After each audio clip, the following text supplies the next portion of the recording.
जो द्वितीय पत्र है वो श्री मध्वाचार्य जी द्वारा प्रणीत भक्ति का जो स्वरूप है तद विषयक है। और हमारे साथ श्रीनिधि प्याती जी हैं जो उडुपी के पेजावर मठ के आचार्य श्री पेजावर श्री के शिष्य हैं।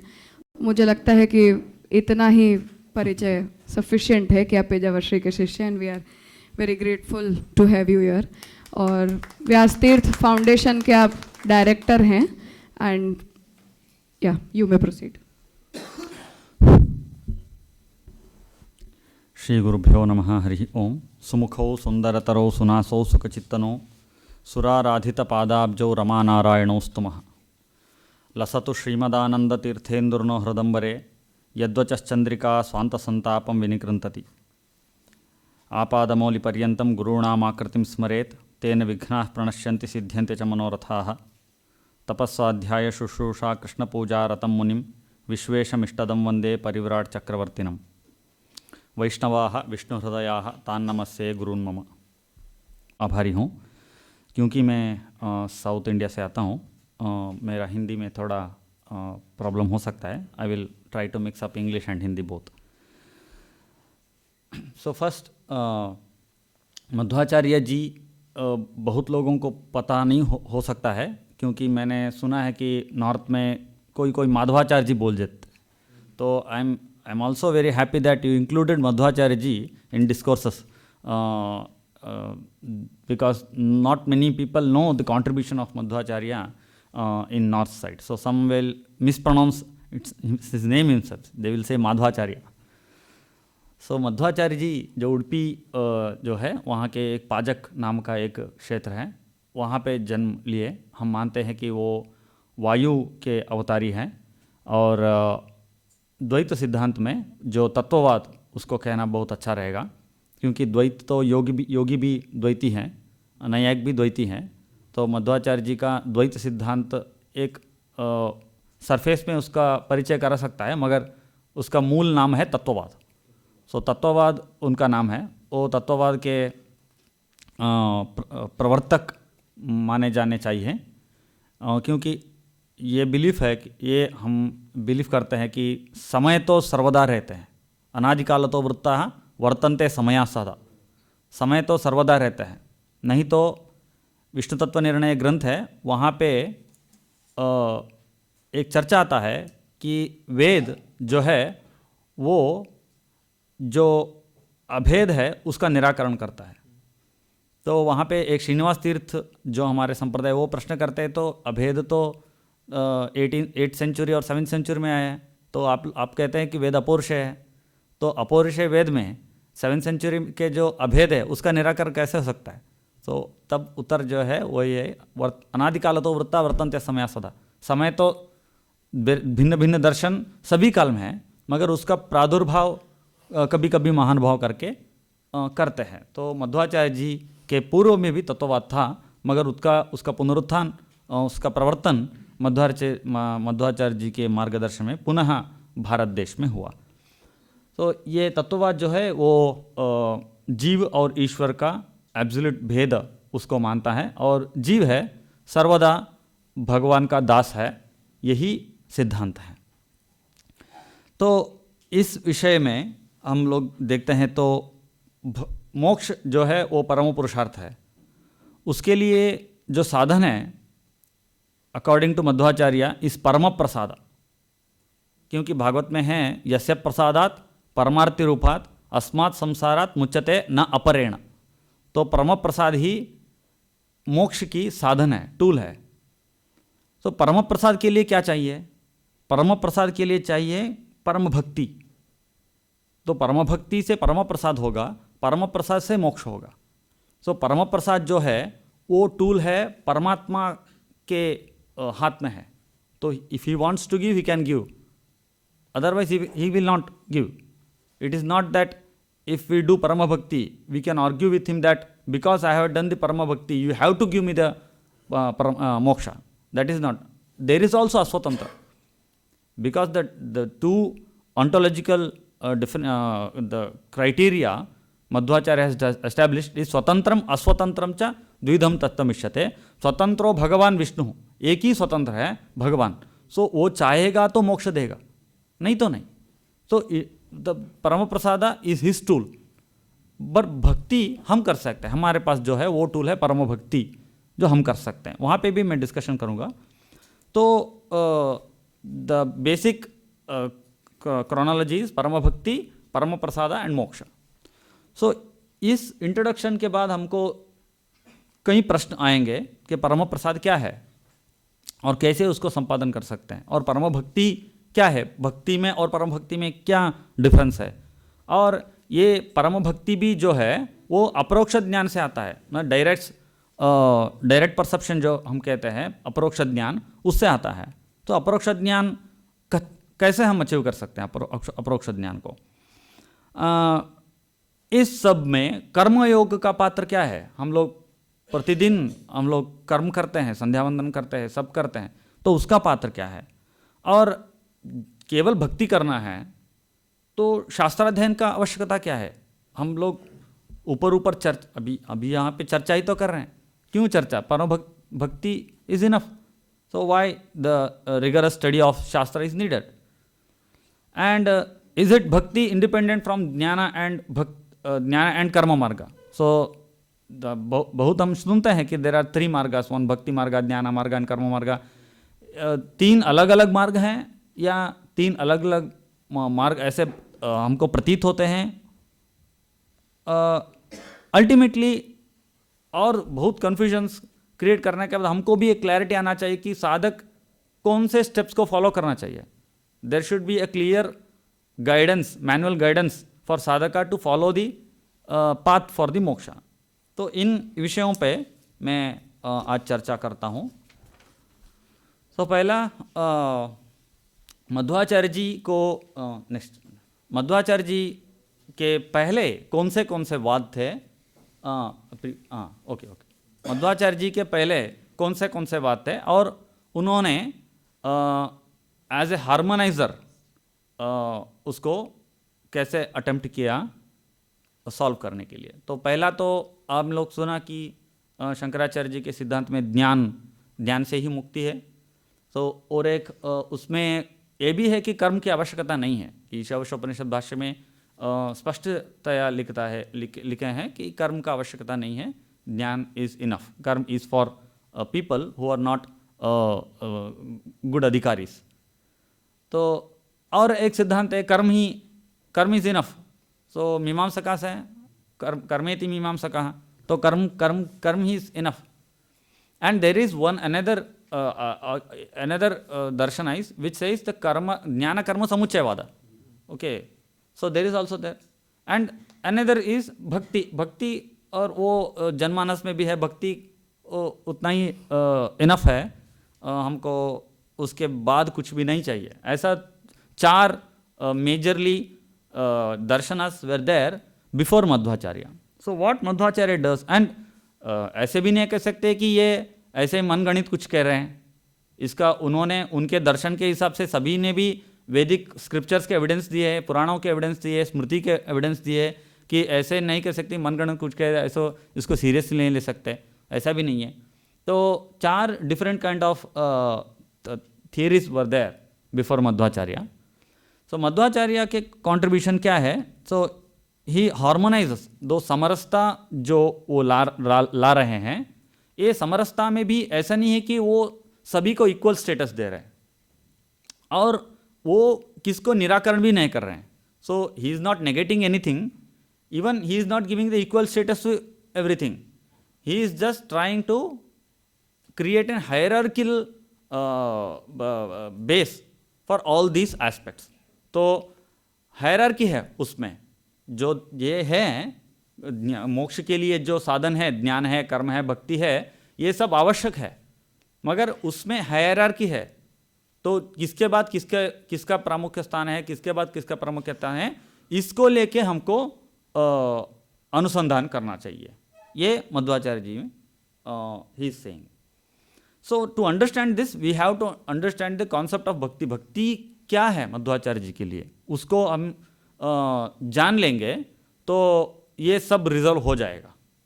तो महाभारत तात्पर्य निर्णय एक ग्रंथ है, महाभारत के जो कथाएं हैं उसके निर्णय के लिए वहाँ पे भक्ति का डेफिनेशन मध्वाचार्य जी ने ऐसे दिया है, माहात्म्य ज्ञान पूर्वस्तु सुदृढ़ सर्वतोदिकः स्नेहो भक्तिरिति प्रोक्तः तया मुक्तिर्न चान्यथा।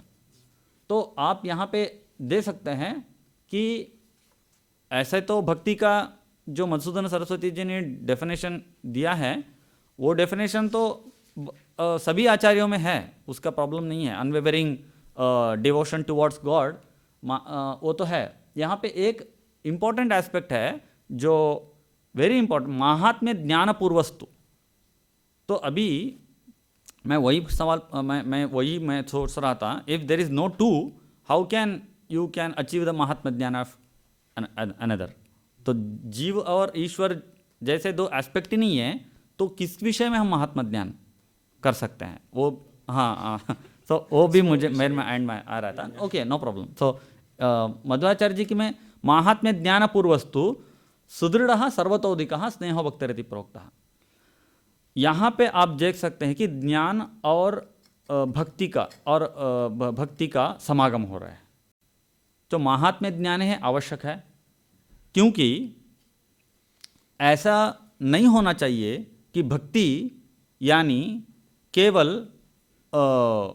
एक इमोशन, केवल एक इमोशन को ही हम भक्ति नहीं मान सकते, क्योंकि भक्ति जो है definition itself says you have to have the knowledge of the god, that knowledge also should contain the mahatmya ज्ञान।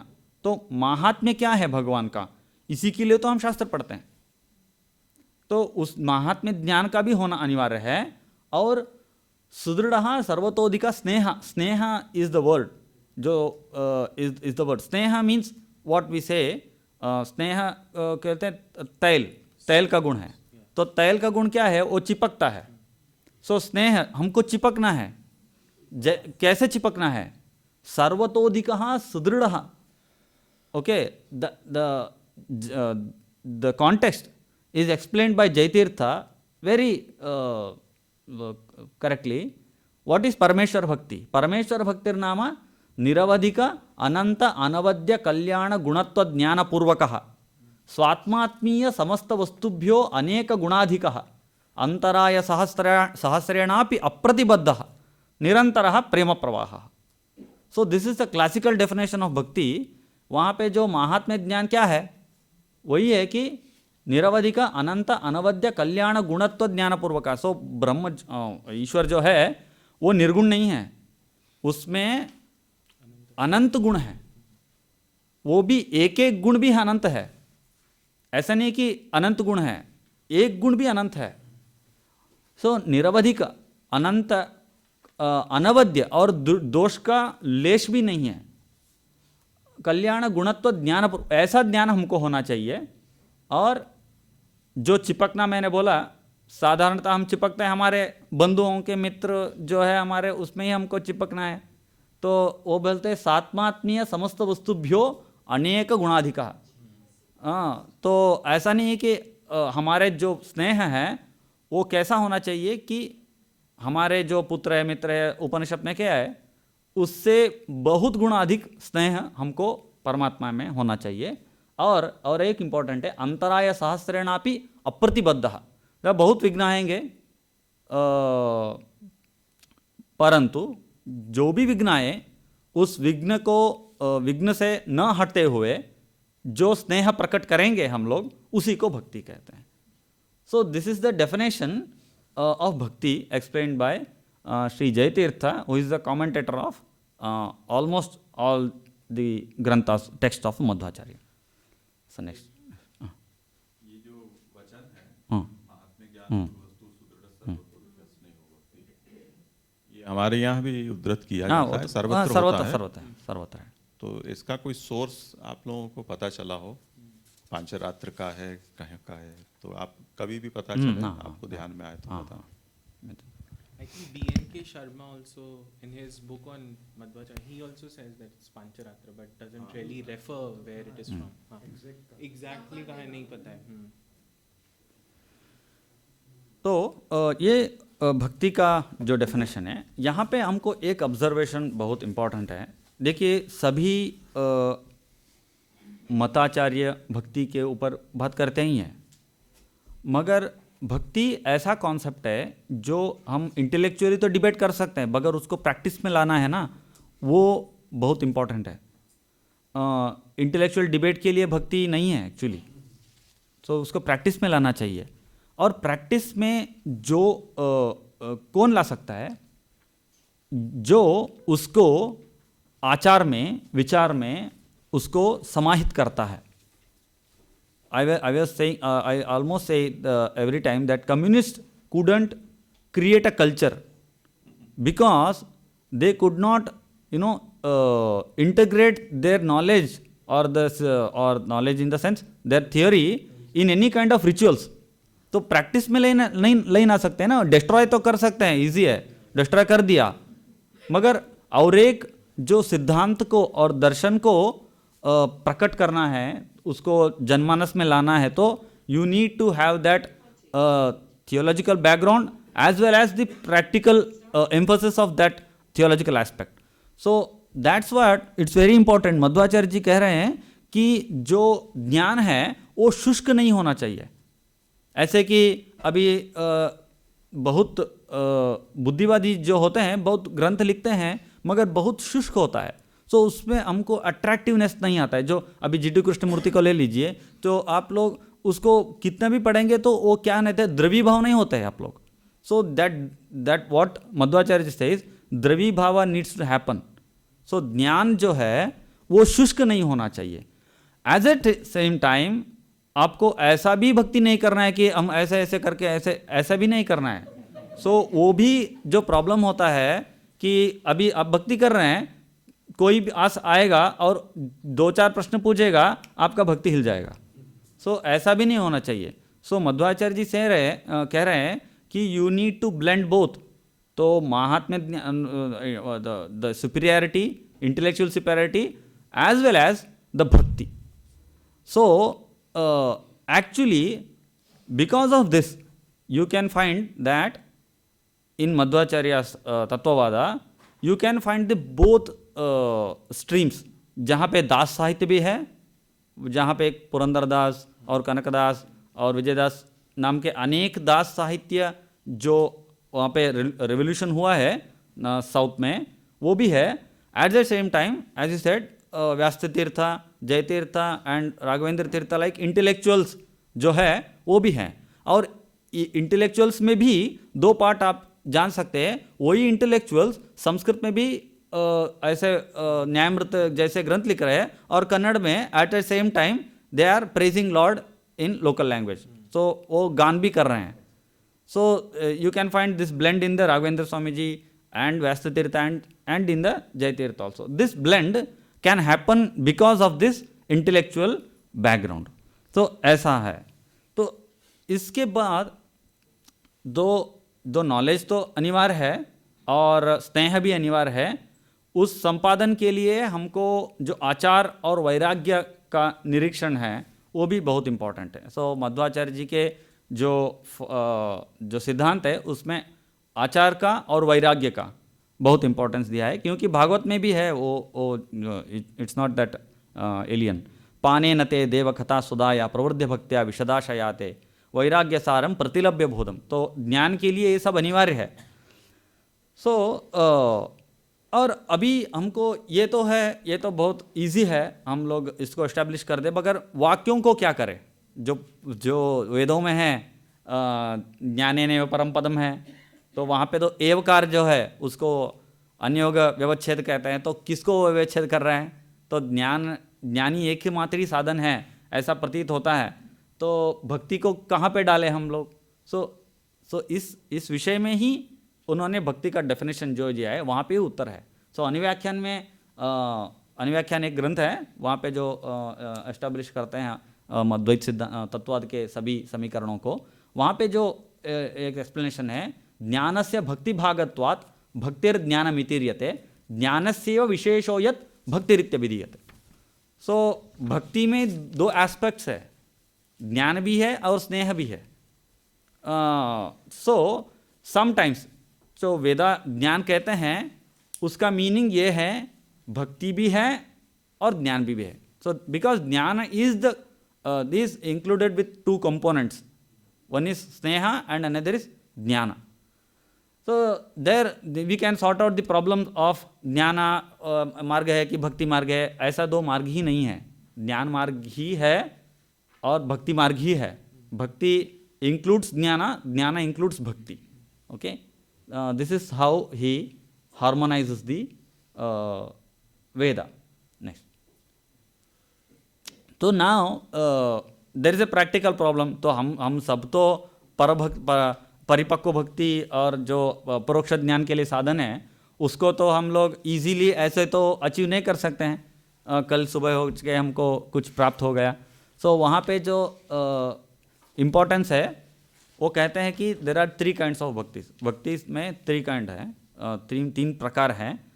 एक है अति परिपक्व भक्ति, और दूसरा है परिपक्व भक्ति, और तीसरा है पक्व भक्ति.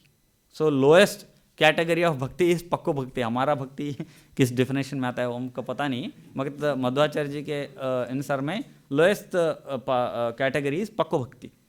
तो यहाँ पे जो 3 भक्तियाँ हैं, भक्ति को इतना इम्पोर्टेंस दिया है कि भक्ति के लिए ही सब जो इंस्ट्रूमेंट्स है वो काम करेंगे.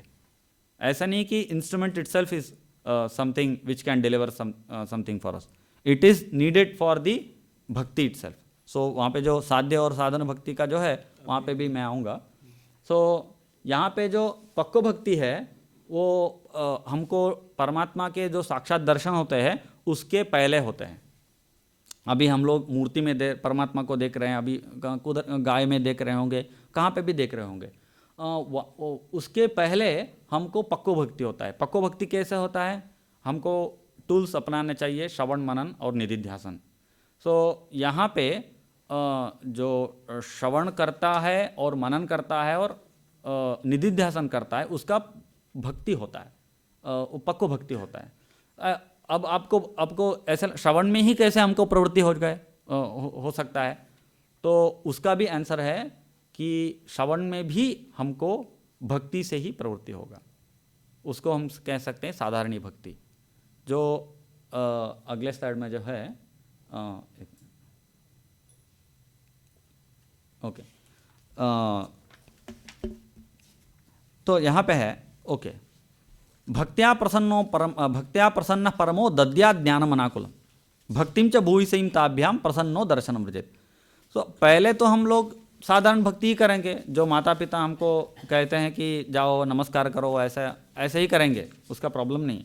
मगर उसको देखते हुए उस जो एतादृशी जो भक्ति है उसको देखते हुए परमात्मा क्या करेंगे, आपको इस मार्ग में डालेंगे. जो श्रवण है मनन है उस मार्ग में डालेंगे. जब श्रवण मनन मार्ग में आप जाएंगे, निधिध्यासन करेंगे, तब आपका पक्व भक्ति हो जाएगा. तो पक्व भक्ति होता है तो वहाँ पे क्या होता है, उसके बाद हमको परमात्मा का साक्षात्कार होता है. उसको हम अपरोक्ष ज्ञान कहते हैं. तो अभी तक हमको परोक्ष ज्ञान था, पक्व भक्ति के बाद हमको अपरोक्ष ज्ञान हो गया. सो उसको हम कहते हैं परिपक्व भक्ति. जो साक्षात्कार के बाद हमको होता है उसको हम कहते हैं परिपक्व भक्ति. परमात्मा के साक्षात्कार के बाद हमको होता है परिपक्व भक्ति. जो मैंने कहा अंतरायण सहस्रेणापि अप्रतिबद्धः स्वात्मात्मीय वस्तुभ्यो अनेक गुणाधिकः. ऐसा जो है वो अब तो हम लोग नहीं कर सकते ना, तो वो तो लिमिटेशंस है हमारे पास अभी. परंतु साक्षात्कार जब हो जाता है, जब ये सब हम लोग भूल जाते हैं कि इम्पोर्टेंस इसका नहीं है, तब हमको परिपक्व भक्ति होता है. तो ये परिपक्व भक्ति कैसे हम लोग पा सकते हैं? श्रवण मनन के बाद जो ध्यान है उसके साथ हम कर सकते हैं. There is also very important aspect according to Madhvacharya. Not only dhyana, सततम शास्त्र विमर्शेन भविष्यति. So the aparoksha or the tool for the aparoksha paripakva bhakti can be achieved through continuously rigorously studying the shastra. So ध्यान भी एक अंश है और निरंतर जिज्ञासा, वो भी एक अंश है। सो ऐसा जिज्ञासा, ऐसा नहीं कि उस शुष्क होना चाहिए, न्याय और मीमांसा का जिज्ञासा करते हैं ऐसा नहीं। जो भागवत पुराण है, जो वेद का जो जिज्ञासा है, उसमें हम यदि तल्लीन हो जाएंगे तो इस स्टेट में हम लोग पहुंच जाएंगे कि वो ध्यान के समान हो जाएगा। So sometimes what happens, you can experience it if you are very much deep into the some aspect, some kind of intuition will arise in the mind and you will get the answer for the questions you are finding through the process. So that kind of intuition, that's a product of continuous rigorous effort into the शास्त्रिक debate और शास्त्रिक जिज्ञासा। So ये अति परिपक्व भक्ति है। दो परिपक्व भक्ति के होने के बाद हमको आता है अति परिपक्व भक्ति। ओके, ये अति परिपक्व भक्ति जो है ये साध्य रूप है। सो ये मोक्ष में भी रहता है। और मध्वाचार्य जी हार्डकोर भेदवादी हैं इन द सेंस दैट वो ऐसे कहते हैं कि भक्ति इज द स्वरूप ऑफ द जीवा। इफ यू रिमूव द भक्ति, it means that you removing the जीवा इटसेल्फ। सो ये स्वरूप है। That's why he is hardcore in the sense that अभी नवविध भक्ति हैं, श्रवणम कीर्तनम विष्णोः स्मरणम अर्चनम वंदनम दास्यम सख्यम आत्मनिवेदनम। वहाँ पे तो आत्मनिवेदन शब्द का क्या अर्थ है? जब आप सब कुछ समर्पण कर, there should be a difference between dasya and atmanivedana. Dasya is also means that you have to submit all of your self to the Paramatma. Atmanivedana means also that. So what is the difference between Dasa and Atmanivedana? So Madhvacharya takes this problem in Bhagavata Tatparya and he says that the definition of Atmanivedana is muktavapi mamantasto niyamyo harirevato iti jnanam samuddishtam samyak Atmanivedanam। मुक्ति में भी मेरा नियमन करने वाला परमात्मा ही है, ऐसा जो ज्ञान होता है उसको हम लोग आत्मनिवेदन कहते हैं। So there is no single thread possibility of any kind of abheda for Madhvacharya. So he is very hardcore in that sense. तो दिस इज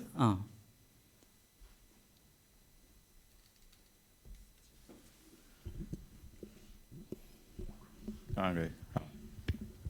ये आपने जो कारिका यहाँ कोट की है, भक्त्या ज्ञानम ततो भक्ति ततो दृष्टि ततश्च सा ततो मुक्ति ततो भक्ति सैव स्यात् सुख रूपिणी।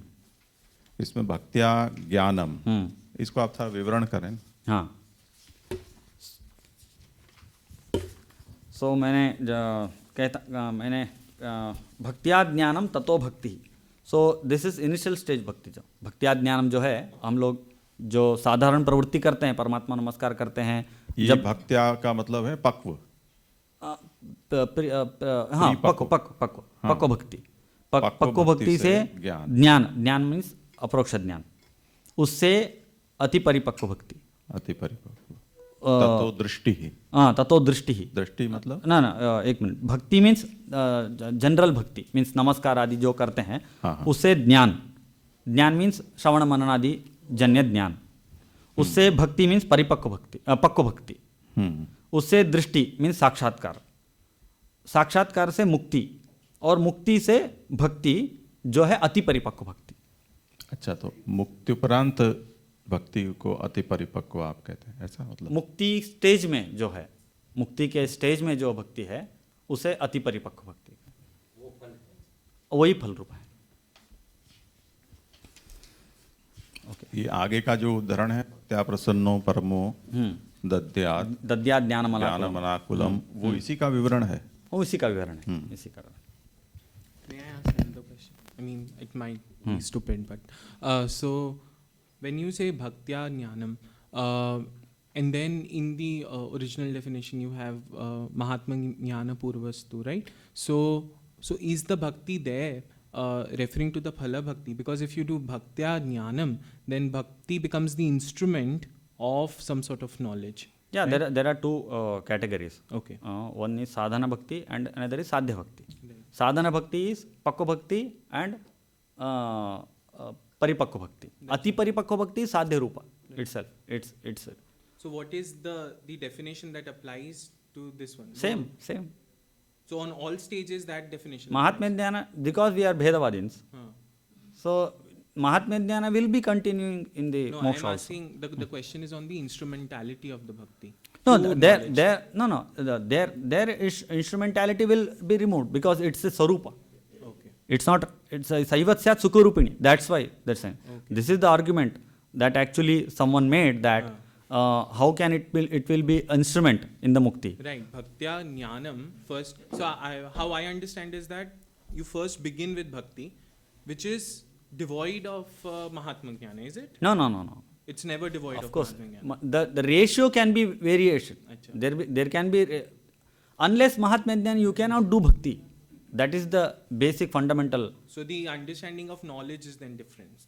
Yeah, yes, Because yes, then bhaktya jnanam, Yes. so that jnana is shravanam. Yeah, हाँ, yes, Okay. yes. So अभी हम लोग अपने माँ और बाप को भी नमस्कार करते हैं तो महात्म्य ज्ञान होना ही चाहिए ना. हाँ. तो it's essential right. For. So this is and so now the prashna is that why we have to do the shastra jidnyasa and all aspects. So that's Madhvacharya says shravanadi phalam cha ajnana viparyadi darshana pratibandha nivritti. So darshana there is a pratibandha for darshana is ajnana and viparita jnana. So that will be removed because of the shravana manana and nididhyasana. And now the role of karma. So तो भक्ति में तो हम लोग इतना बात कर लिए. तो अभी कर्म का क्या करें, कर्म करें कि नहीं करें, इसमें भी मध्वाचार्य जी बहुत हार्डकोर है. कर्म करना ही चाहिए. कर्म का जो है वो ये कहते हैं कि अतीतानागत ज्ञानी त्रैलोक्योद्धरण क्षमः एतादृशोपि नाचारम श्रौतम स्मार्तम परित्यजेत. सो त्रैलोक्योद्धरण करने के लिए क्षमा भी हो, अतीतानागत ज्ञानी भी हो, मगर वो श्रौत और स्मार्त आचार को नहीं परित्याग कर सकता. So you have to do. मगर अभी जो कर्म करेंगे तो उसका तो रिप्लिकेशन है कि उसका पुण्य पाप है वो आएगा और उसके जन्म आएंगे. भागवत में भी तो लिखा है कि 10 जन्मों के करते हैं, कर्म करते हैं एक जन्म में, ऐसा है. तो इससे निवृत्ति कैसा है. और एट द सेम टाइम ज्योतिषोम याग करने के लिए वेद ही बोल रहा है, तो उसको कैसे हम संभालें. ज्योतिषोमेन स्वर्ग का मेजित हैं और अनेक याग प्रिस्क्रिप्शन किए हुए हैं और उससे तो उसका भी करना ही है. ऐसे नहीं कि वेद ऐसे ही बोल रहा है उसको छोड़ देंगे. तो मध्वाचार्य जी का एक और मैं यहाँ पे बोलता हूँ, वो किसी को छोड़ते नहीं हैं. तो अभी कर्म कांड है उसको छोड़ दीजिए, जो ज्ञान कांड है वो अनावश्यक है छोड़ दीजिए, ऐसा नहीं कर सकते. क्योंकि जो सिद्धांत है वो बोल रहा है कि सकल वेद प्रतिपाद्य श्रीहरि. सो सकल वेदों से श्रीहरि को प्रतिपादन करना है. तो ऐसा नहीं कि कुछ को अप्रमाण कह देंगे, और ऐसा नहीं हो सकता है. सो समन्वय तो करना ही है और उसको भी शास्त्रिक बेसिक एविडेंस के बदौलत करना है. ऐसे नहीं कि मनगणित मैंने कुछ बोल दिया. So this is the methodology which he actually emphasis. So ऐसा है कि जो वेद में जो बोलते हैं ज्योतिषोमेन स्वर्गम, ऐसा भाई कहीं हैं, उसको हम डिवाइड करेंगे as a sakama karma and there is another aspect is nishkama karma. सो कर्म जो दो विध हैं. If you are expecting something fruit from the action, that is sakama karma. If you are not doing, if you are not expecting fruit from the action, it's only for the praise or the pleasement of the Lord. Shri Hari को तुष्ट करने के लिए ही आप कर्म कर रहे हैं. It is considered as a निष्काम कर्म. So बंधक कौन है भगवद गीता में जो हम चर्चा करते हैं, बंधक कर्म कौन सा है.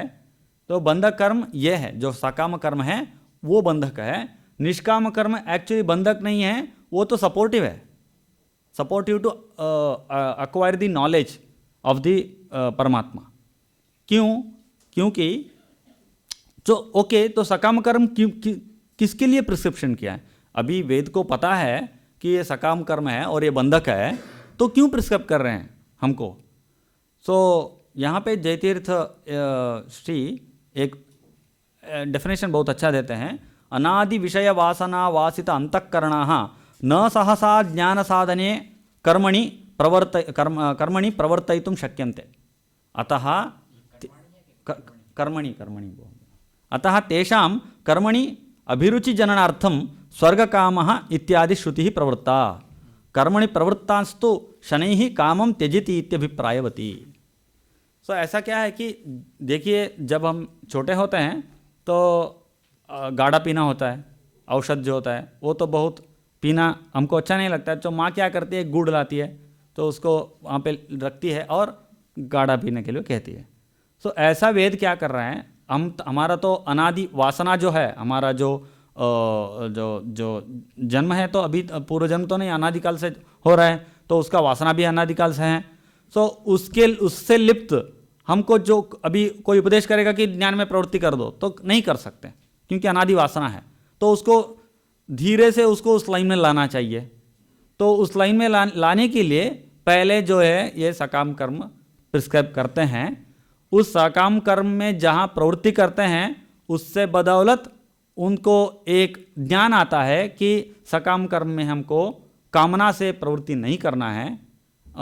याम याम पुष्पिताम वाचम प्रवदंती मनीषिणः वेदवादरता पारता, भगवद गीता में तो स्पष्ट कहा है। तो उसके बदौलत वो क्या करते हैं, निष्काम कर्म में प्रवृत्ति करना शुरू हो जाते हैं। तो द फल का अपेक्षा के बिना कर्म करने के लिए वो प्रवृत्त हो जाते हैं। जो निष्काम कर्म है वो क्या करता है, वो तो चित्त शुद्धि करता है। वो सभी मताचार्य ने अप्रूव किया है। अकाम कर्मणाम अंतःकरण शुद्धि द्वारा ज्ञानान मोक्षो जायते। कर्मयोगस्तु अदृष्ट द्वारा सत्वशुद्धिम उत्पाद्य श्रवणादीना उपकरोति। ये बहुत इंपॉर्टेंट है। अभी हम ये कोई होते हैं कि ऐसे संध्या वंदन क्यों करना है, प्रदक्षिण क्यों करना है, हम मानस में हमका भक्ति है बहुत है, तो क्यों ये सब फॉल्टी दिखावे क्यों करना है, ऐसे कोई बात करते हैं। मगर ये ऐसा तो वेदों में जो और स्मृति में शास्त्रों में प्रिस्क्रिप्शन किया है उसका कोई तो मीनिंग होना चाहिए। ऐसा नहीं है कि वो लोग कुछ भी बोल सकते हैं, ऐसा नहीं है। तो प्रदक्षिण जो है और संध्या वंदन जो है, देव पूजा जो भी हो हम लोग करते हैं, उससे एक पुण्य उत्पादन होता है। वो पुण्य हमको ज्ञान श्रवण मनन निधिध्यासन के जो रूट है उसमें हमको प्रवृत्त कराता है। ऐसे ही हम लोग वेदों में भी देखते हैं, कई मंत्र हैं, ईशेत्वा मंत्र है, उससे हम लकड़ी काटते हैं और कुछ भी करते हैं। सो वहाँ के जो प्रोसेस है उसका क्या मीनिंग नहीं है, तो वो बोलते हैं उसका अपूर्व है। वो जो करते हैं हम लोग उससे अपूर्व उत्पत्ति आता है। वो अपूर्व अकमलेशन होके होके महाअपूर्व बनता है, उससे हमको स्वर्ग मिलता है। मीमांसक ऐसे कहते हैं। सो यहाँ पे भी हमको उसी दृष्टि से देखना चाहिए, जो हम रिचुअल्स करते हैं उससे जो पुण्य अक्यूमुलेट होता है, निष्काम होना चाहिए, उससे जो पुण्य अक्यूमुलेट होता है वो हमको श्रवण मनन के और हमको बढ़ाई देता है। Okay, so this is what we say, that's why this is the process. हम लोग हमारे साउथ में कहते हैं कि यहाँ पे तो प्रवचन में लाखों लोग आते हैं। हमारे साउथ में है वो हम जो करते हैं कि भोजन के लिए तो लाख लोग आ जाते हैं, मगर प्रवचन के लिए दशमांश भी नहीं आते हैं। तो हम लोग ऐसा कहते हैं क्योंकि ज्ञान में जो है उसमें प्रवृत्ति का जो है वो मिडल में जो है ना वो पाप है, वो प्रोटेक्ट करता है हमको वहाँ पे नहीं जाने के लिए। So that we can call it कली और anything. So that the obstacle must be destroyed. कैसे होगा ऑब्स्टेकल डिस्ट्रॉयड? धारावाहिक देखते हो तो ऑब्स्टेकल डिस्ट्रॉयड नहीं हो सकता है ना। आपको तो करना है, आपको जो दास साहित्य है उसका भी गान करना है। अभी प्रिस्क्रिप्शन क्या है, संध्या वंदन टाइम तो करना है। उससे जो अक्यूमुलेट होता है पुण्य, उससे हमको ज्ञान मार्ग में जाने के लिए प्रवेश मिलता है। और ये भी बहुत इम्पॉर्टेंट है, कर्म का जो इम्पोर्टेंस है ये भी है, जो कर्म है उसको छोड़ना नहीं है। अभी अप्रोक्ष ज्ञान हो गया तो मैं कर्म छोड़ सकता हूँ क्या? मध्वाचार्य जी कहते हैं नहीं छोड़ सकते, वहाँ पे भी आपको कर्म करना ही है। जो प्रिस्क्राइब्ड कर्म है, श्रौतस्मर्त जो कर्म है उसको करना ही चाहिए। तो उसका फल क्या है? सो वो कहते हैं वहाँ वो सुख अभिवृद्धि जो है मोक्ष में, उसके लिए वो इट इज सपोर्टिव टूल।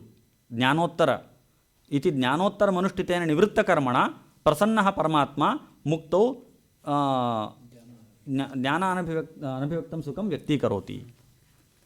अभी ये एक मिस्ट्री हो गया, रिडल हो गया। तो मोक्ष अभिव्यक्तम करोति, अभिव्यक्तम करो, ज्ञान अनभिव्यक्त। अभी जो निवृत्त कर्म जो अपरोक्ष ज्ञान हो गया है, वो उसको भी कर्मानुष्ठान करना ही है। करेंगे तो क्या होता है, मोक्ष में सुख का वृद्धि होता है। ऐसा कैसे हो सकता है कि सुख का वृद्धि हो? The concept of sukhabhivriddhi, how can you justify? Because the svarupa abhivyakti itself is sukha. Yes, when you, अभी एक पात्र है, उसमें आप कितना दूध भर सकते हैं, कितना उसका परमिशन है उतना ही भर सकते हैं, उसके बाद तो वो नीचे आ जाएगा। तो सुखाभिवृद्धि का एक ऐसा कॉन्सेप्ट कैसे हो सकता है? तो यहाँ ये डेफिनेशन वादिराज तीर्थ नाम के एक स्वामी जी हैं, उन्होंने एक ऐसा डेफिनेशन दिया है। देखिए, दूध तो है, वो उसको उसमें पात्र में डालते हैं, मगर जब गर्म करते हैं, जब वो थोड़ा ऊपर आता है तो नीचे नहीं आता है, मगर ऑफ कर देते हैं हम लोग। थोड़ा ऊपर आ जाता है, उसी टाइम ऑफ कर देते हैं। तो वो स्वरूप के ज़्यादा है कि स्वरूप के ही है कि स्वरूप से कम है? So it is not in that ball itself, it is going upwards, but it's not at all on the yes. So this is how he justifies, or if in the moksha also he will be treated as a law in the general also. If you say that Maharaj, it means that I cannot, there are many Maharajas maybe, but in your context it is Swamiji. Yes, so like that in moksha also there is a taratamya. So he is hardcore taratamyavadi. In moksha also there are 4 kinds of moksha: sayujya, salokya, samipya, sarupya. Okay, so that's why I asked in the Madhusudan Saraswati's point of view, if there is no Bheda, how can you justify the salokya, sarupya and all? So this is what he says. So कर्म तो निवृत्त साक्षात्कार होने के बाद भी हमको कर्म करना ही है। मोक्ष में भी ऐसा वेदों का है, वहाँ पे भी कर्म इन द सेंस दैट जो अध्ययन करेंगे, परमात्मा के विषय में अध्ययन करेंगे, वहाँ पे भी जो यहाँ जैसे हम लोग चर्चा कर रहे हैं, वहाँ पे भी मुक्ति भी चर्चा करेंगे, क्योंकि देयर इज परमात्मा का अनंत कल्याण गुण है, ऐसा नहीं कि लिमिटेशन है। तो उस सबको ब्रह्मा जी जो है वो भी नहीं जान पाए। तो वहाँ पे द्वैत में एक तत्ववाद में एक है कि लक्ष्मी जो परमात्मा की उपासना कर रही है, वो भी परमात्मा के पाद के नख में ये धूली है, उसका गुणों को अभी भी गणना कर रही है। उसको भी वो she can not be achieve that state where she can conclude that it's enough, ऐसा ही गुण है। सो ऐसा हम ईश्वर का जो व्यक्तित्व है, तो वहाँ पे भी वो इज्जत है, यज्ञशील ही ऐसा वेद है, तो वहाँ पे भी होम हो रहा है, वहाँ पे भी ऐसा हो रहा है। तो निवृत्त कर्म का जो ऐसा नहीं कि कर्म को नेगेट कर दिया, ऐसा नहीं कि ज्ञान को भी नेगेट कर दिया, ऐसा नहीं कि भक्ति को भी नेगेट कर दिया, बट हायरार्किली उसको एज ए स्टेप हम प्रवर्धमान को जाते हैं। परंतु अपरोक्ष ज्ञानादेव मोक्षः कर्म तो तत्साधनमेव। तो परम प्रसाद का क्या कॉन्सेप्ट है? ये तो इट्स इनफ तो अपरोक्ष ज्ञान से, मगर ये और एक एस्पेक्ट है जहाँ स्वतंत्रत्व को रत्ती भर भी वहाँ पे दाग नहीं लगना चाहिए। इस दिशा में परम प्रसाद का अनिवार्य है, होना अनिवार्य है। क्योंकि अभी देखिए अज्ञान जो है उसका निवृत्ति ज्ञान से होता है, ऐसे हम करते हैं, तो परमात्मा का यहाँ पे एग्जिस्टेंस का मतलब ही नहीं है। हम लोग श्रवणादि करेंगे, ज्ञान पा लेंगे, अज्ञान का निवृत्ति हो जाएगा। ज्ञान से अज्ञान, जैसा अंधकार है, प्रकाश आएगा तो अंधकार निवृत्त हो जाएगा। वहाँ के जो परमात्मा का अस्तित्व का क्या मायना है? तो वेस्टर्न फिलोसफी में भी जो there is a concept where you don't need God, you don't insert him. तो अभी बॉयल हो रहा है 100 डिग्री में, वहाँ पे परमात्मा क्या आवश्यकता है, उसको ऐसे ही निर्वाह करो, जहाँ पे आवश्यकता होगा वहाँ पे लाएंगे। सो ऐसा एक ट्रेडिशन भी है वहाँ पे, ऐसा यहाँ पे भी आ जा सकता है। मगर मध्वाचार्य जी तो बोलते हैं कि every aspect of our life is controlled by Paramatma. The das ish bhav is there for endless time. तो यहाँ पे परमात्मा का अस्तित्व कैसा हो जाएगा? तो ऐसे में there is a 2 kinds of agyan. वंदी स्वरूपावरण अथान्य प्रकृति दृष्टे नृषु प्रातिस्थिकम स्थिते स्वगुणाच्छादिकात्वे का परमाच्छादिका परा स्वगुणाच्छादिका हत्वा परमाच्छादिकां परः व्याघुट्य मोक्ष पदवीं ददाति पुरुषोत्तमः। So there is 2 kinds of avaranas, avarana 2 kinds of आवरणस है, और स्वरूपाच्छादिका और परमाच्छादिका। सो दोनों भी प्राकृतिक है। वहाँ पे जो ज्ञान हम लोग अक्यूमुलेट कर सकते हैं, उससे कथनचित हम लोग जो प्राकृतिक जो स्वरूप आच्छादिका जो है उसका निवृत्ति कथनचित ऊहा कर सकते हैं। मगर परमाच्छादिका जो है और जो प्राकृतिक बंध जो है, ये अनादि काल से आ रहे हैं। केवल आपके जो श्रवण मनन से उत्पन्न जो ज्ञान है उससे उसका नाश हो ही नहीं सकता। सो ज्ञानाग्नि सर्वकर्माणि भस्मसात कुरुते।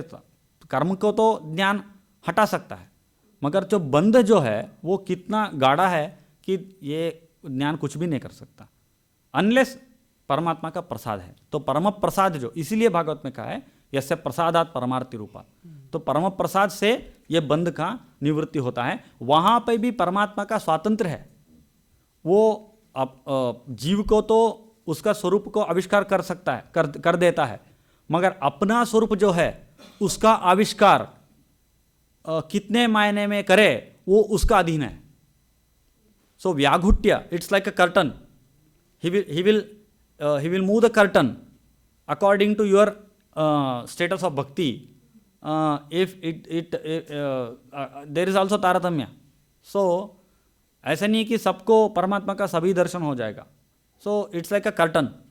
Okay, so there param prasad pledge major role. परम प्रसाद नहीं तो परमात्मा का अस्तित्व का कोई अर्थ ही नहीं हो सकता।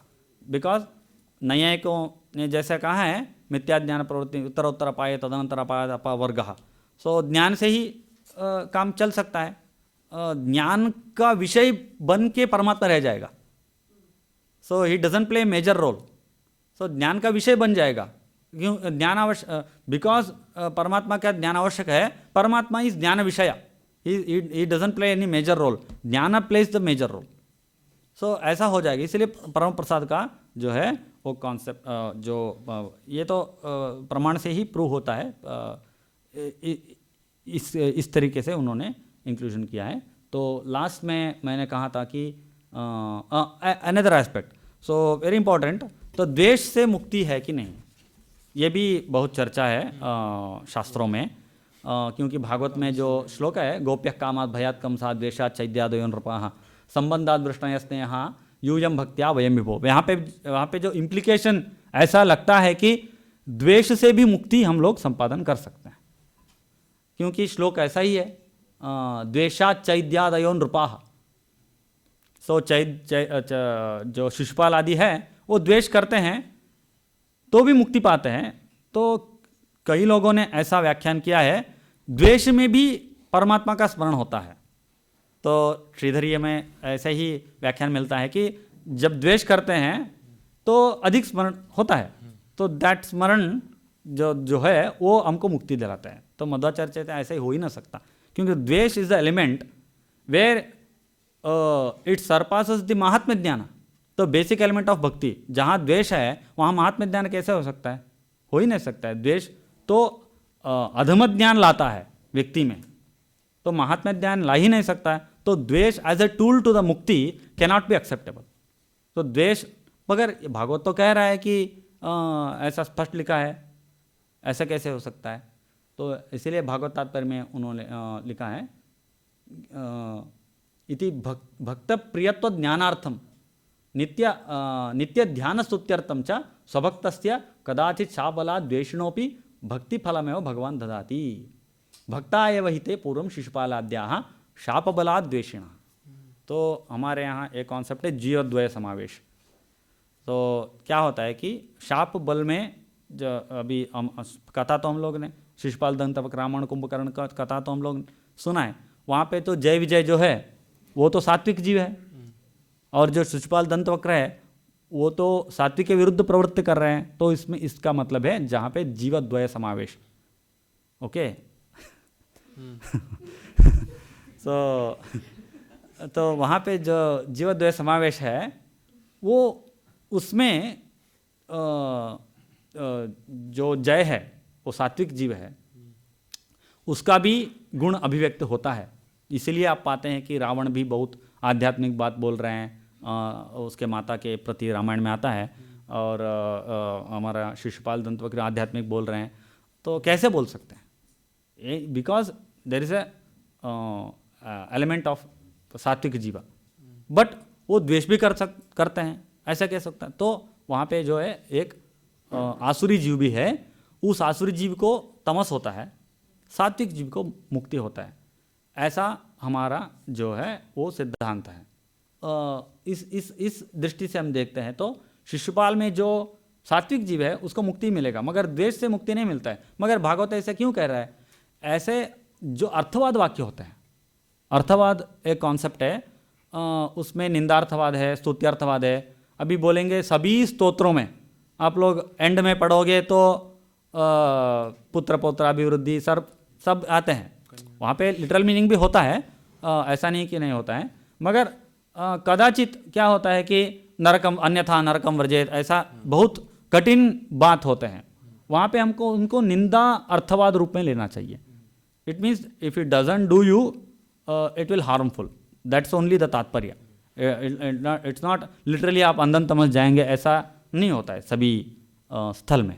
सो निंदार्थवाद भी होता है, स्तुत्यर्थवाद भी होता है। यहाँ पे निंदार्थवाद के रूप से हमको देना चाहिए कि द्वेष जो है उसमें जो एलिमेंट एक है कि निरंतर स्मरण, तो निरंतर स्मरण से मुक्ति होता है। इस कॉन्सेप्ट को बताने के लिए गोप्य कामात द्वेषात् चैद्यादयो नृपाः बोले हैं। तो आप बोलेंगे कि क्यों भाई डायरेक्ट बोल देते हैं, हमको क्यों ऐसा कन्फ्यूज कर रहे हो? तो पुराणों का शैली है, पुराणों में 3 प्रकार के भाषा है, समाधि भाषा, दर्शन भाषा, गुह्य भाषा। इवन तो भागवता को समाधि भाषा में लिखा गया है, मगर उसमें भी दर्शन भाषा और गुह्य भाषा का एलिमेंट्स है, because the all 18 Puranas are the there are ratios, समाधि समाधि, समाधि दर्शन, समाधि गुह्य, समाधि दर्शन समाधि, दर्शन दर्शन, दर्शन गुह्य, गुह्य समाधि, गुह्य दर्शन, गुह्य गुह्य।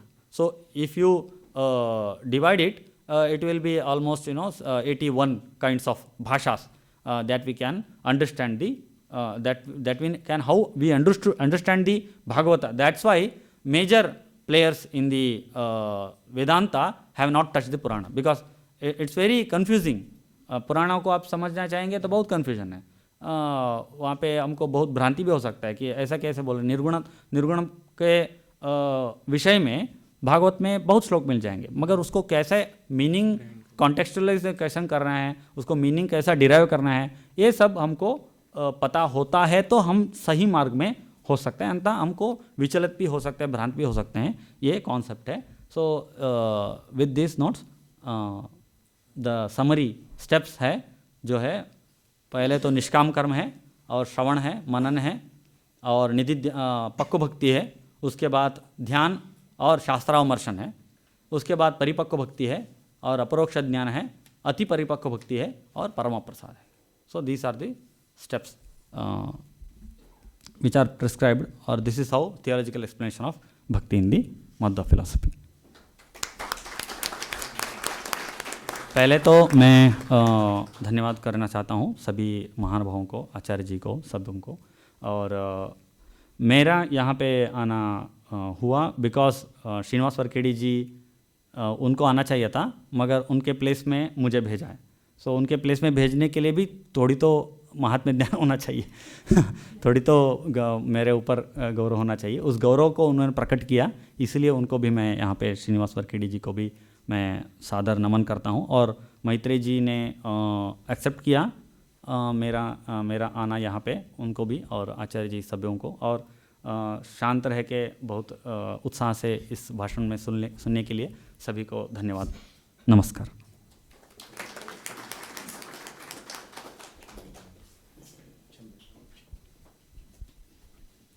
Maybe it is there. I'm just this is a clarificatory question. So one of the things that we find is that if you do not perform your nitya and naimittikas, so because kamya if you do, you will get what you want. But nitya and naimittikas, if you miss on, you are going to accumulate a lot of papa. So is that also there, like why you should be doing it? Because if you do not do it, you are going to have bad repercussions of it.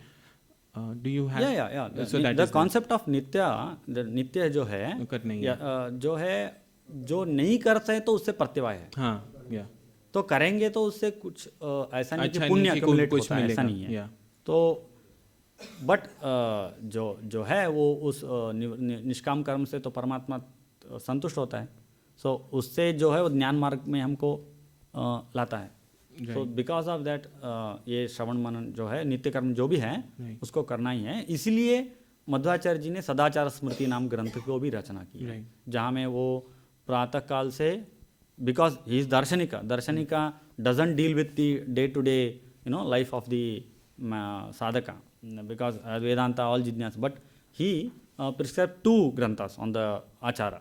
One is Sadachara Smriti and is Tantra Sarasmriti. So Sadachara Smriti prescribes the day-to-day Sandhyavana, all how to recite the Gayatri, what is the Dheya Rupa, and how to perform Vaishwadeva and all these. And then there is temple rituals. And in the Tantra Sara also, not only temple ritual, but also Deva Puja Paddhati. Right. How to perform the Deva Puja Paddhati is prescribed to the, it's also considered Tantra Sarokta Deva Puja Paddhati. So where, it's a kind of agama. So in Udupi Mutt, they follow, or any Madhva related mutts or temples, they follow this agama, Tantra Sarokta Deva Puja. So the next and my only question is, so since there are different kinds of mukti, there is a doctrine of mukti taratamya, and there is also jiva taratamya. So yes, in a way, one is like destined to be liberated in a certain sense. And as far as I remember, Vyasatirtha Swami talks about like how the experience of ananda is different in different kinds of muktis, right? So when you talk about the possibility of accumulating, I mean, you gave the milk example of adding punya, and so could it be possible that due to Bhagavad Prasad, somebody who has performed some punya, I don't know, like they might be destined for a certain kind of mukti, but there might be a change of status if had they performed some more punya. No, that is not possible, because the dhata yatha purama kalpayat. Okay. So he doesn't change the nature of jivas. Okay, it is how he respects the nature. So it doesn't change the nature. So it's a swarupa of the jiva to get liberated into the certain kind of mukti, but he doesn't know. In the samsara avastha, he doesn't know that I am destined to get that kind of liberation. But because of that, he should perform. He should try. Mahanubhavarjitaha, mahaprayatnavarjitaha, harer anugrahojjitaha, janana jagmurunnatim. So 3 stages Madhvacharya is that. There is one is mahaprayatnavarjitaha. Because you doesn't know what is the status of your nature, the only thing you can do is mahaprayatna and accumulate the Hari Prasada. Then the destination will be there. But is Hari Prasad, I mean, this makes it sound like, so maybe I might be wrong. And jiva taratamya, what do you say? There are 3 kinds of jivas. Everyone is not destined to the moksha. Right. Okay, there are nitya samsaris and there are tamo yogis. Right. And moksha yogis are different. In moksha yogis also there is a तारतम्य, yes, या मुक्ति तारतम्य. yes. मधु संप्रदाय में उपास्य रूप को वर्णन क्या है? उपास्य रूप का जो वर्णन है वो कैसा उपास्य रूप है? कई जगह हम देखते हैं मूल राम जी के साथ में दशावतारों को भी अंगी माना गया है, तो क्या जो नारायण है वो व्यूहांगी माने गए हैं? व्यूहांगियों के साथ में उनका वास्तविक स्वरूप क्या है? जो उपास्य स्वरूप हमारा मध्व संप्रदाय के अनुसार क्या होता है? नारायण जो है वो नारायण परत्व पे बात होगी या कृष्ण परत्व पे बात होगी, तो एक जरा हमारे एक यहाँ मन में तो शंका है। परमात्मा के जो रूप हैं वो दे आर कम्प्लीटली अभिन्न, एक ही है, उसमें कोई भेद नहीं है। हाँ वो ठीक है, पर कोई तो एक मुख्य रूप होगा उपासना का। ना मुख्य रूप ऐसे कंसिडर नहीं कर सकते हैं क्योंकि अभेद ही है। वाह। तो वहाँ बिकॉज तारतम्य नहीं है, हाँ? उसमें कोई तारतम्य नहीं है। नहीं बिकॉज नेहनाना से किंचन एक्चुअली सेइंग दैट इह परमात्मनः रूपेषु नाना भेदः नास्ति, that is how we actually interpret it. परमात्मनः रूपेषु गुणेषु क्रियासु च तत्र भेदः नास्ति, there is no difference. I have a question about the karma. Because in Bhagavad Gita, at least some slokas, they seem to indicate that one can give up. Like in the end also when Krishna says, Sarva Guhyatamam Bhuya, and then he says, Manmana Bhav Mad Bhakta, and he says, Sarva Dharman Parityajya. And in Bhagavatam there is a very clear statement which Sri Krishna himself says, Tavat Karmani Kurvita, Na Nirvidyate Yavata, Mat Katha Shavnadava, Shraddha Yavanna Jayate. So how do you interpret this? That's the bandhaka karmas are there. Of course, we have to because Krishna himself says that nahi kaschit ksanopi jatutishtatya karma krita karyate kshavasha karma sarva prakriti jair gunaihi. So you cannot say that one can be there without doing any kind of karma. So the negation of karma, जो परित्याग करने के लिए बोले हैं, वो बंधक जो कर्म है उनका ही नेगेशन होना चाहिए। जो प्रवृत्ति कर्म जो है बोलते हैं, प्रवृत्ति मार्ग जो बोलते हैं, सकाम कर्म जो है उसको ही है। मगर जो भी कर्म है उसको हरि के तुष्टि के दृष्टि से हम करते हैं, though even be it is considered as sakama, it will be converted as nishkama. अभी हम लोग याग भी करेंगे, उसको परमात्मा की तृप्ति के लिए करते हैं, तो it will be considered as a nishkama. So that's why in the sankalpa in any Madhva tradition, if you say Paramatma Prerana, there is everywhere, of course, but it's added on in the sense that that karma, even though he may be doing Navagrayaga, so that's the stage where we reach now actually. But Madhvacharya also says that all the other gods also should be worshipped. Katham, how the family of Paramatma, they should be respected and worshipped as the family of Paramatma. So natu mukhya, so you cannot consider सर्वमपि कर्तुं शक्यते। अतः एव शिवस्य रुद्रस्य there is a general notion that if you are Vaishnavite, you are not performing the puja of Rudra. But this is exception in the case of Madhvacharya, where in the Tantrasara Sangra itself he prescribes the japa of Shiva Panchakshari.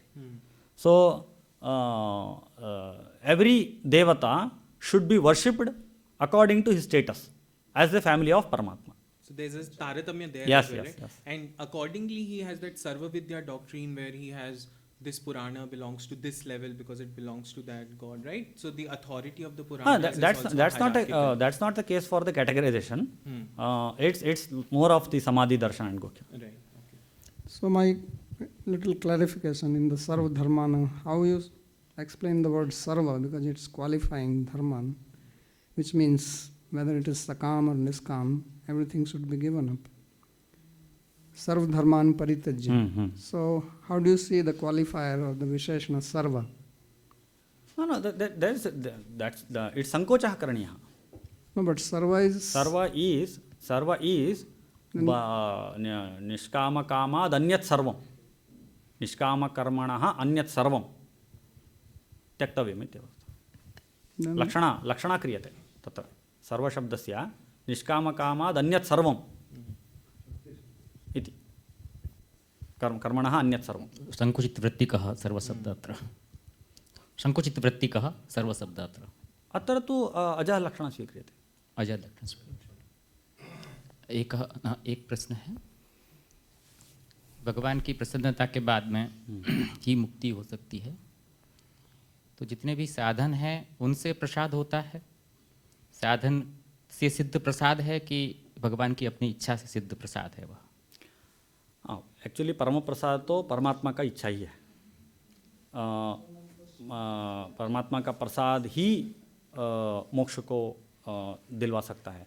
साधन जो है ये इस परमात्मा प्रसन्न है कि नहीं इसका इंडिकेशन है। कार्यैक गम्याः केचन विषयाः भवन्ति। सो परमात्मा प्रसन्न हुआ है कि नहीं हुआ है ऐसे कैसे हम लोग जान सकते हैं?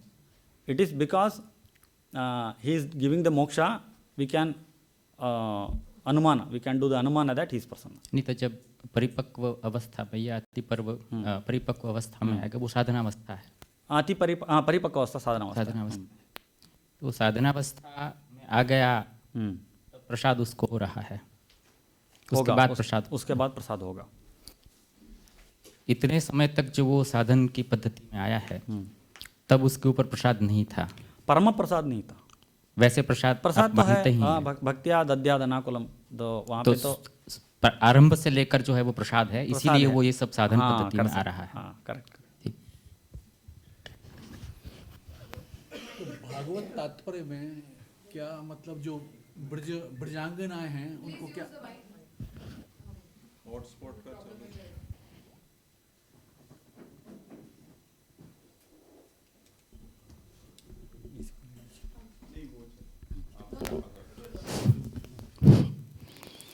जो मध्वाचार्य विरचित जो भागवत तात्पर्य ग्रंथ है, तो उसमें जैसे हम लोगों को पढ़ा है हमने या जाना है, तो जो क्योंकि हम चैतन्य मत के अंदर जो ब्रज गोपांगना हैं वो सर्वोपरि हैं और उनके द्वारा जिस प्रकार से भगवान श्री कृष्ण की भक्ति की गई है उसको ही हमारी भक्ति का जो आधार माना गया है।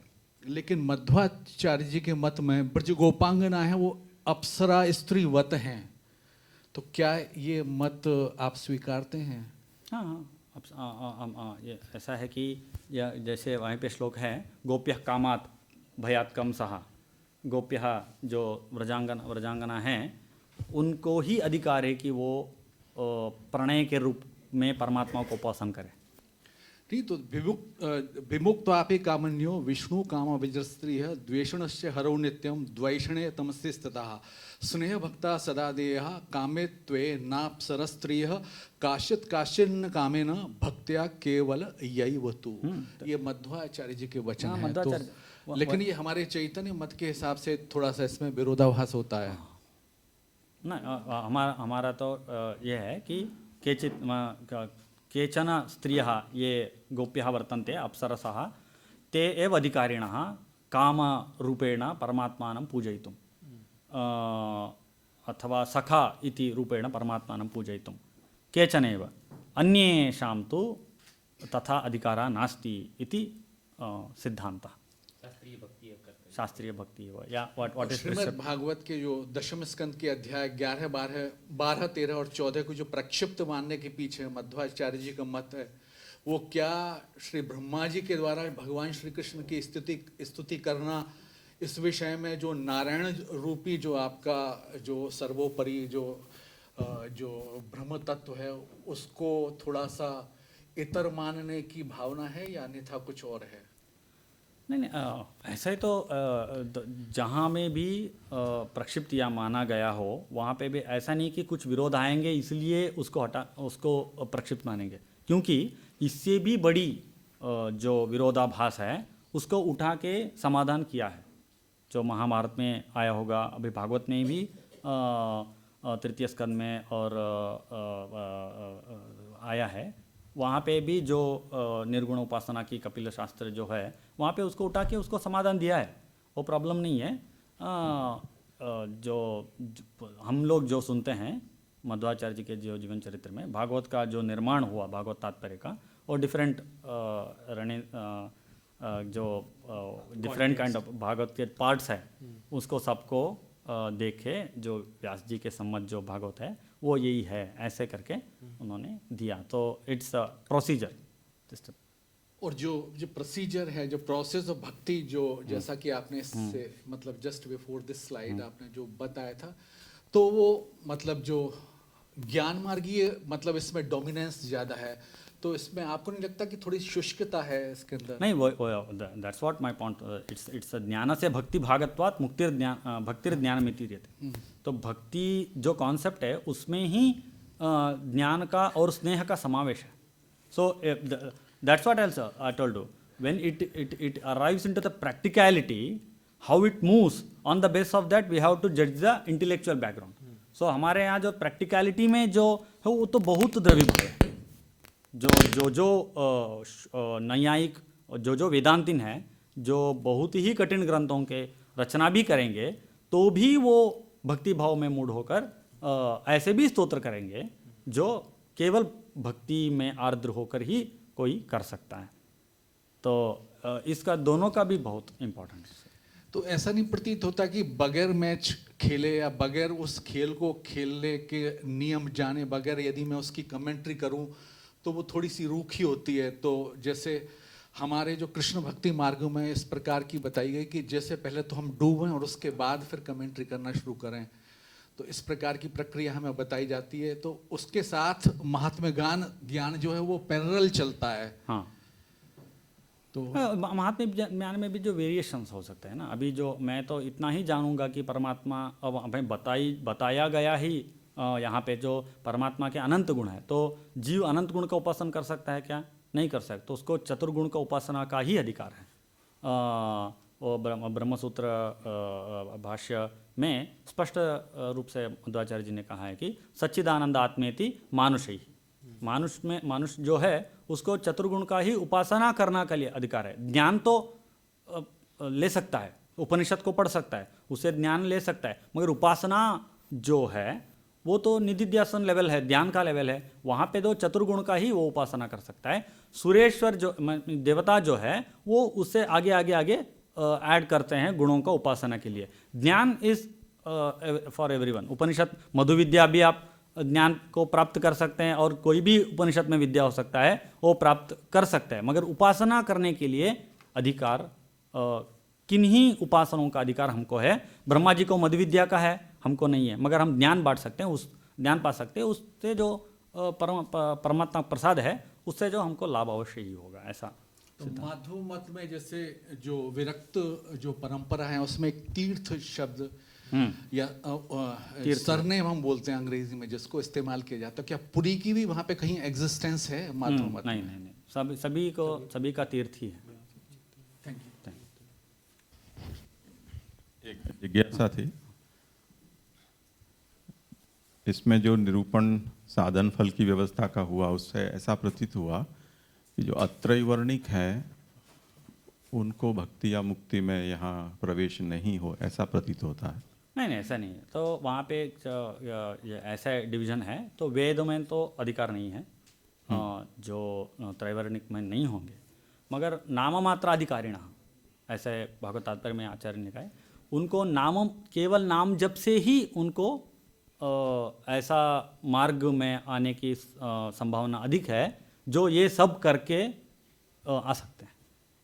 सो नाम मात्रा अधिकार है उनको, नाम जप करेंगे और उससे जो पुण्य हो जाएगा उससे उनका जो अग्रिम जन्म है वो ज्ञानी जन्म होगा, उससे उनका मोक्ष होगा। ऐसा द प्रोसेस है।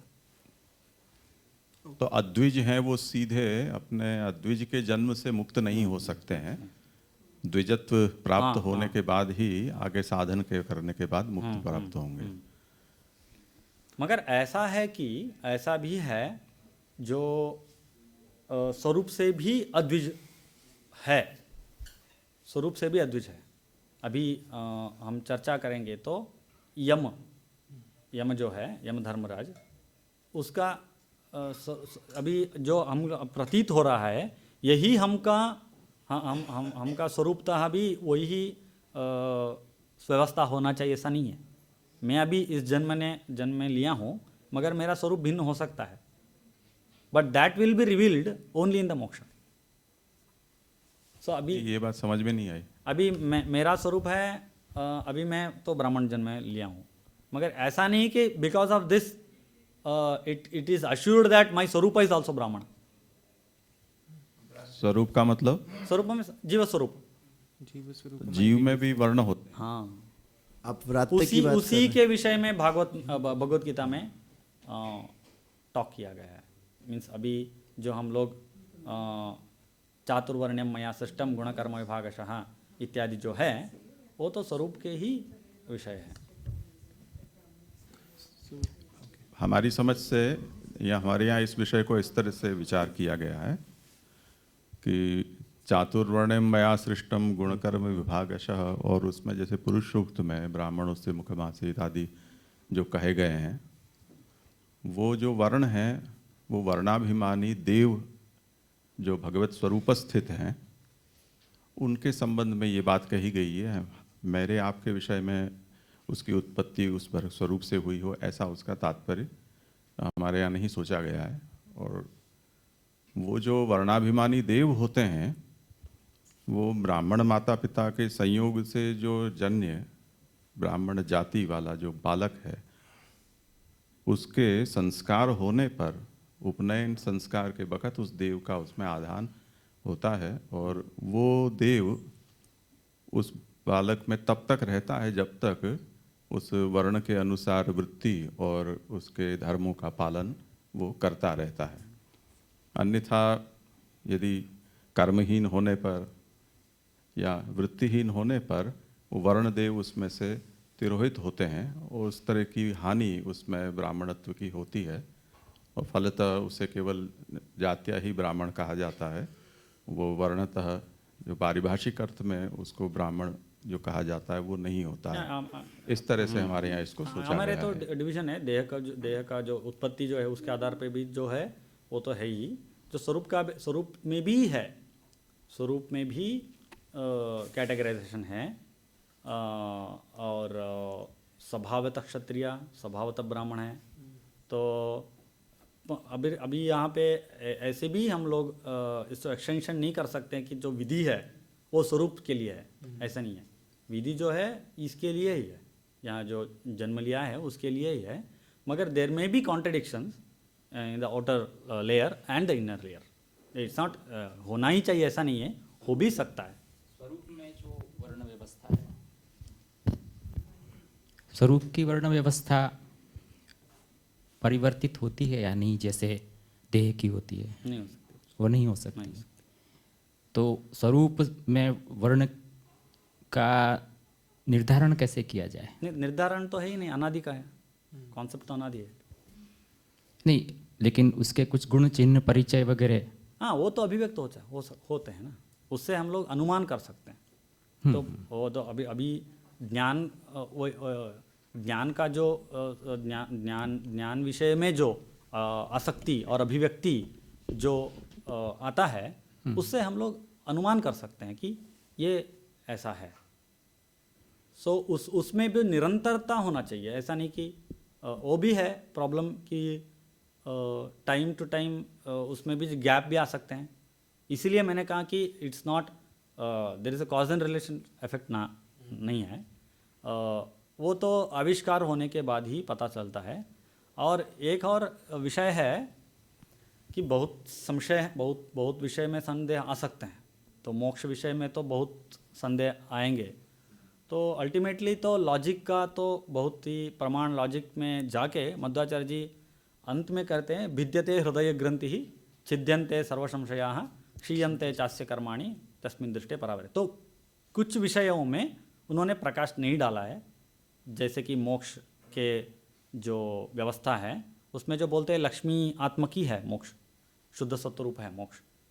तो वहाँ पे अनेक जिज्ञासा आएंगे, लॉजिक के बल में हम लोग चिंतन करेंगे तो उनके साक्षात परिहार नहीं दिया है, क्योंकि वो तो साक्षात्कार बाद के विषय है, आपको साधकों को उसका अनिवार्यता नहीं है।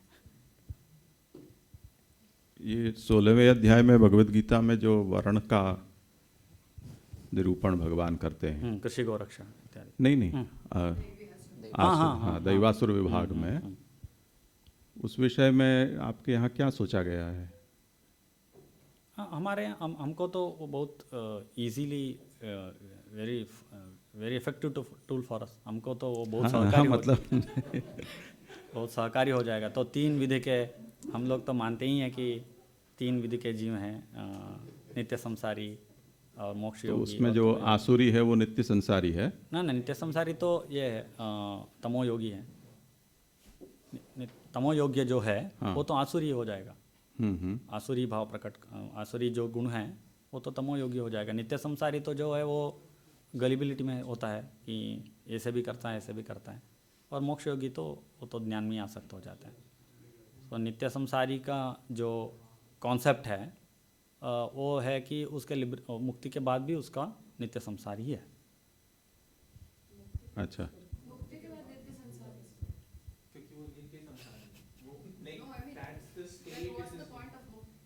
मुक्ति, what is the meaning of मुक्ति? मुक्ति तो है ये, क्या है मुक्ति? क्या है? लिंग देह का भंगी तो मुक्ति है। वो तारतम्य के हिसाब से आपके यहाँ जो ये भक्ति मार्ग की प्रणाली से आपने जो कहा है, तो जो हमारे यहाँ जो लिंग देह है उसके बदौलत हमको संसार मिलता है। तो लिंग देह भंग होने पर हमारा स्वरूप देह तो स्थित होता है, वो उसका स्वरूप क्या है वही अभियुक्त हो जाएगा। नित्य संसार वहाँ पे जाता ही नहीं है। अच्छा। उसका ही एक लोक है। तो इधर अलग लोग है इधर? इधर नहीं, मीन्स जहाँ पे भी है। तो वो उपासना नहीं करेगा भगवान का? तो अभी जो ड्युअलिटी उपासना नहीं करेगा मीन्स उसका भी सुख दुखात्मक है, उसका स्वरूप है। उसका जो सुख दुखात्मक स्वरूप जो है उसका ही अनुभव वो करेगा। सो वहाँ पे जो थोड़ा भक्ति भी करेगा नहीं भी करेगा। सो तो ऐसा उसका लिंग शरीर नहीं रहा नहीं शरीर, तो फिर दूसरा शरीर मिलेगा उसको? नहीं, स्वरूप शरीर हम लोगों ने माना है ना। स्वरूप में स्वरूप इंद्रिय है, स्वरूप शरीर है, जिसे साक्षी भी हम लोग जो कहते हैं। साक्षी इज इंद्रिया and it self is a शरीर ऑल्सो। तो जीव So that to avoid the conflict between that, we have agreed upon the Vishesha, the concept of Vishesha. तो जीव के स्वरूप में क्या क्या है? जैसा परमात्मा का स्वरूप है जैसा वैसा ही जीवात्मा का स्वरूप है। ये अणु और समुद्र के जो व्यत्यास है वही है। लेकिन वो भौतिक नहीं है। भौतिक नहीं, भौतिक वो भी ज्ञानानंद स्वरूप ही है। ज्ञानानंद। परमात्मा भी ज्ञानानंद स्वरूप ही है, मगर समुद्र और बिंदु का जो कॉन्सेप्ट है वही पे अप्लाई हो जाता है। ऑफ कोर्स नित्य।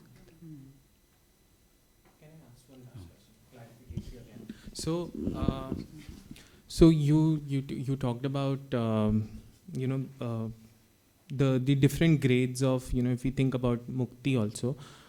So Vyasatirtha also has sadhana taratamya, right? So because when he's writing against the Shri Vaishnavas, he says, okay, because the Shri Vaishnavas at least provide the possibility of prapatti to Advijas, right? So such being the case, when you say that, somebody, who might be born in, say, as a non-Dvija, they just, perform some sort of sadhana, naam, etc. Then, something happens to them.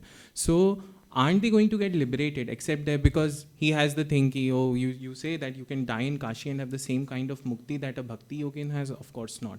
So, how do you No, there we have a difference of opinion. Kashi Marana Mukti is it's not happening. It's not happening. No, but they do say, right? Yeah.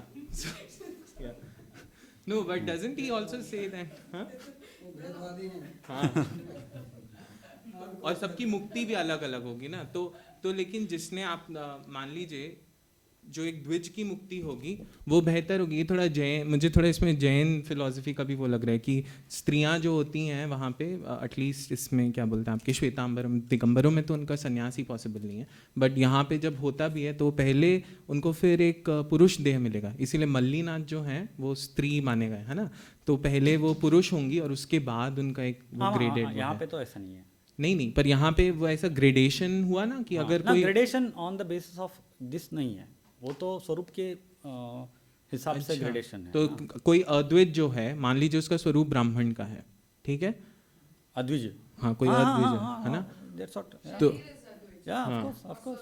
द्विज, तो पहले वो नाम से भजन करके ये शरीर छोड़ के उसको एक नया शरीर लेना पड़ेगा और उसके बाद अगर उसकी if he would be destined to get liberated, he would get liberated. yes, of And what about women? Because women are also out of the Yeah, Dvija fold. no, there's- So what happens to them? They are also namamatra adhikarinah.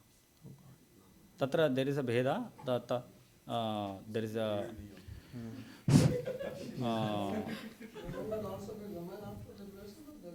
no. They'll go directly. No. So everybody is a man. So there is of course there is a concept of even the concept of liberation of dampati also. So there are nitya dampatis. Oh, couples. Okay. Yes. Wow. The concept of nitya in the sense of devatas. Shachi और इंद्र हैं. हाँ. शची और इंद्र है वो नित्य दम ऐसा नहीं कि मैं और मेरी पत्नी है तो शची और इंद्र है तो वहाँ पे उनका मुक्ति होगा तो मुक्ति में भी वो दो ऐसे ही रहेंगे. वाह. तो स्वरूप में भी जेंडर है. हाँ करेक्ट.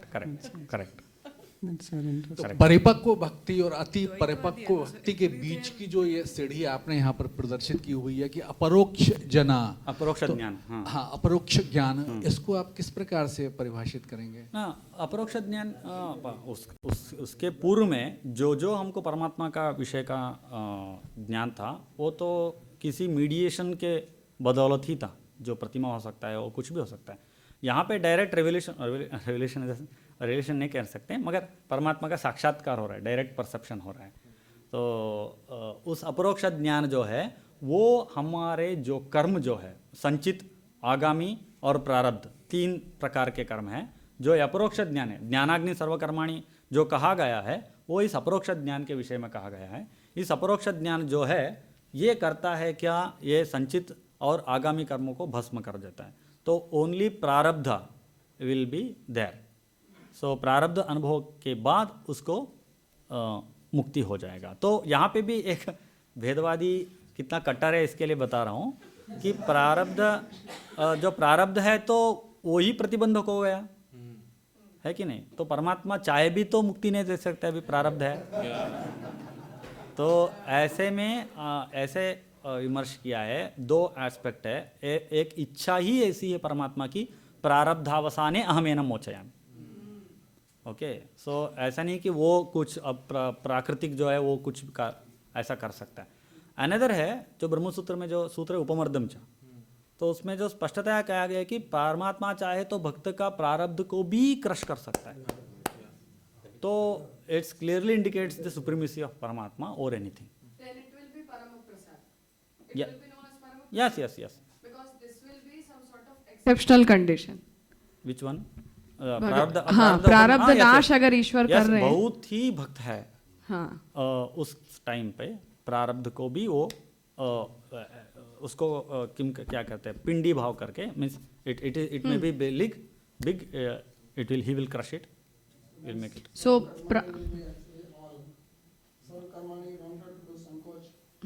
हाँ यहाँ पे हाँ. So prasad and Paramaprasad. हम पहले we were प्रसाद, defining हाँ. it that Paramaprasad will be the mokshavastha. परम प्रसाद हाँ ऑफ कोर्स. है ना. So this exceptional type of condition should go in Paramaprasad or general prasad? No only param prasad. Only Param. प्रारब्ध को साधनावस्था भी तो एक प्रसाद से ही हो रही है. हाँ वो तो जनरल प्रसाद है ही. वो सामान्य पुष्टि और हाँ. हाँ विशेष पुष्टि. और तो कर्म अच्छा.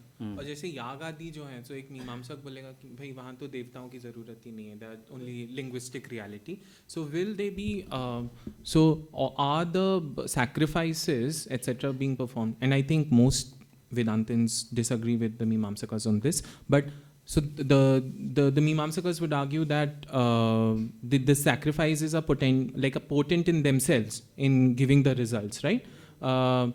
But the Vedantins would certainly disagree. So how about like ये स्वर्ग आदि ये भी भगवान प्रदान करते हैं कि हाँ वो तो है ही भगवान ही प्रदान करेंगे. और उसकी कोई पोटेंसी अपने आप में से है नहीं, बट वो बाध्य कर सकता है. मैंने क्या अगर मैंने अग्निष्टोम इत्यादि करके मैंने स्वर्ग काम की, अगर मैं स्वर्ग कामी हूँ अगर, तो होगा मुझे मिलेगा. आपको सबको मिलेगा ही, आपको स्वर्ग तो मिलेगा ही. वो पर वो चाहिए नहीं. हाँ वो तो किसको चाहिए परमात्मा उसको दे देगा. ऐसा नहीं कि स्वर्ग नहीं दे सकता है. परमात्मा जी रहेगा। दो आपने जो कहा कि विशिष्टाद्वैत के बारे में, जी। तो इंडोलॉजिकल थॉट का जो प्रॉब्लमेटिक ये है कि उससे बदौलत एक व्यासतीर्थ के ऊपर एक वेलेरी स्टोकर नाम की एक लिखा है ना, वहाँ पे जो वो कहती है because Apara is considered as anya is considered as Shankarites, Apara is considered as Ramanuja, because of that there is a tendency of Madhva Vyasatirtha to form an alliance between Vishishtadvaita and Dvaita to negate the Shankarites. So this is how historical perspective से Indology के लोग देखते हैं, मगर इससे ऐसे ही hardness में विशिष्टाद्वैत का भी खंडन हुआ है।